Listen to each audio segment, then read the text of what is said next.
Araw-araw na mga salita ng Diyos. Anong uri ng libro ang Biblia?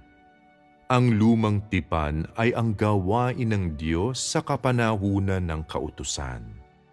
Ang lumang tipan ng Biblia ay nagtatala ng lahat ng gawain ni Jehovah noong kapanahunan ng kautusan at ang kanyang gawain ng paglikha.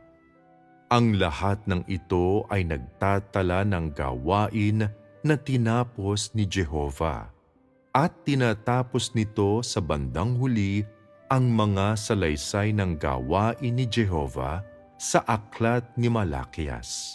Ang lumang tipan ay nagtatala ng dalawang bahagi ng gawain na tinapos ng Diyos.